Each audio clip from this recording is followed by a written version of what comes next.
Bonjour à toutes et à tous.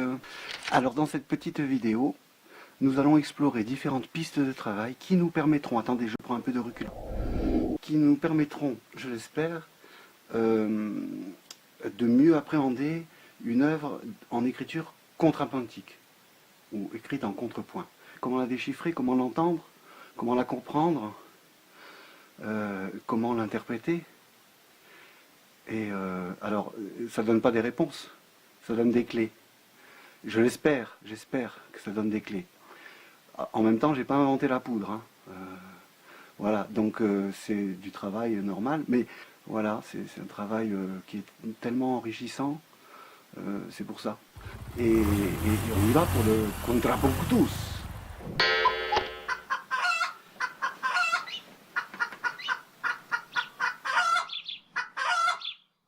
L'écriture contrapuntique, Contrepoint, l'écriture horizontale, polyphonique, l'écriture héritée de la Renaissance et de l'époque baroque. Pour ce faire, nous avons choisi une invention à 3 voix de Jean-Sébastien Bach. On voit le titre ici, Inventionen and Symphonien. Donc symphonie, c'est celles qui ont 3 voix, et les inventions, celles qui ont 2 voix. Mais ici aussi, il est marqué 2 et 3 Stimmig, je ne sais pas comment on le prononce, je ne fais pas d'allemand. Mais ça veut dire harmonie, hein, voilà. Donc, et en français, on appelle ça des inventions à 2 voix et inventions à 3 voix. Voilà, alors juste la première phrase d'une invention à 3 voix en sol mineur, ici. Donc la première phrase, les 8 premières mesures. Alors voici la partition. Dans ce titre, enfin dans cette appellation, invention à 3 voix, en tout cas en français, on utilise donc le mot voix. Et je voudrais attirer l'attention là-dessus parce que pour comprendre, pour aborder une œuvre comme ça, il faut bien comprendre que le mot voix est ici essentiel. Non seulement il est essentiel, mais c'est la clé qui ouvrira toutes les portes de compréhension de cette œuvre, d'une œuvre écrite dans ce style, et toutes les clés pour son interprétation.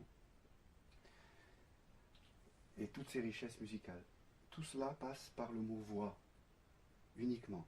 La voix, c'est quoi? C'est l'organe humain par lequel on peut émettre un son. Donc la voix, c'est du souffle. Et le souffle, c'est du rythme. Et ici, il s'agit bien de voix, car il y a 3 voix, ça veut dire que ça peut être interprété par 3 chanteurs, ou 3 instruments monodiques qui font une seule note à la fois, ou un instrument polyphonique mais qui ne jouerait qu'une seule note à la fois, c'est-à-dire une mélodie. Donc en fait, on a des mélodies superposées, qui sont visibles ici sur la partition depuis le début jusqu'à la fin.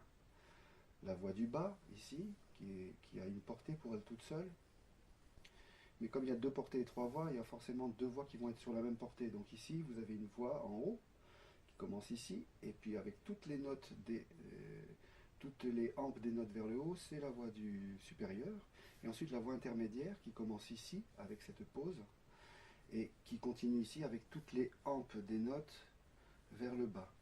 On observera que le discours est plein, la mélodie, elle se poursuit comme un fil, un mouvement mélodique, un fil conducteur mélodique pour chaque voix. Hein, et ininterrompu, vous voyez, il n'y a pas de silence à part les petits départs, un silence rythmique ici. Voilà. Alors, je vais vous jouer l'heure, enfin ce petit bout, juste comme il est écrit. C'est-à-dire, en fait, il n'y a pas beaucoup d'indications en réalité.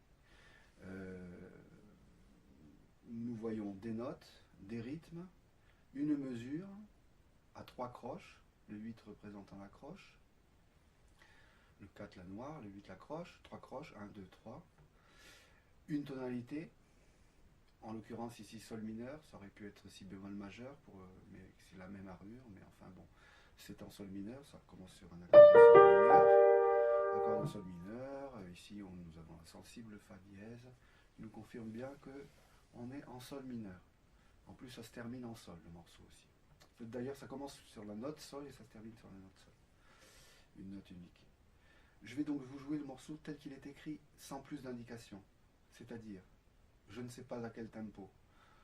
Ce n'est pas indiqué, donc je vais prendre un tempo modéré à l'accroche, et puis dans quelle nuance, je ne sais pas non plus, donc mezzo forte, et puis toutes les voix mezzo forte, hein.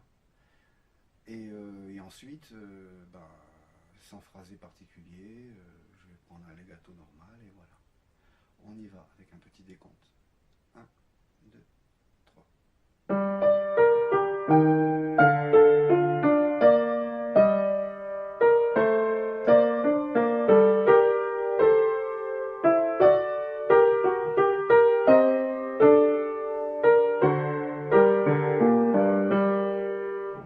Voilà.